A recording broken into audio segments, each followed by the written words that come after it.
Solar connection এখন কত সহজ দেখেন। ইটের ওপরে আমি প্যানেল রেখে দিয়েছি, ওইটা 590 ওয়াটের জিঙ্কো ব্র্যান্ডের একটা সোলার প্যানেল ডেল্টা টু ম্যাক্সের সাথে। এই যে আমি কেবল কানেকশন নিয়েছি।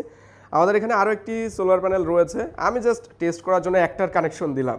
হ্যাঁ, তো চলেন দেখি। এই যে আমাদের Delta two Max power station, just কেবল কনভার্টার দিয়ে আমি এই জায়গাটায় সোলার পোর্টে পাওয়ারটা ইন করে দিয়েছি। দেখি মেশিনের কি অবস্থা।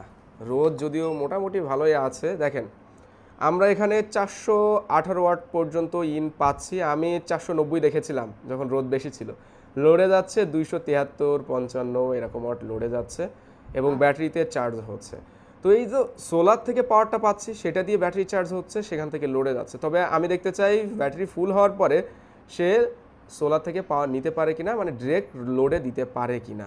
এই জিনিসটা দিয়ে মানে ডেল্টা টু ম্যাক্স মোটামুটি বড়সড় একটা পাওয়ার স্টেশন, সবই চলছে। আমাদের ওই তো ম্যাক স্টুডিও, ফ্যান লাইট এবং এই পাশের পিসি, এগুলো সবই চলে এই পাওয়ার স্টেশনটা দিয়ে। গ্রিড লাইন বন্ধও আছে। হ্যাঁ, এইটা নিয়ে অনেকের জানার আগ্রহ আছে, আপনারা কমেন্ট করে জানাতে পারেন যে কি সোলার প্যানেল আসলে ডেল্টা টু ম্যাক্সের সাথে লাগাবেন বা সেটআপ টেটআপ প্রসেসটা কি। আমরা সব নিয়ে একটা ডিটেল রিভিউ খুব দ্রুতই নিয়ে আসবো।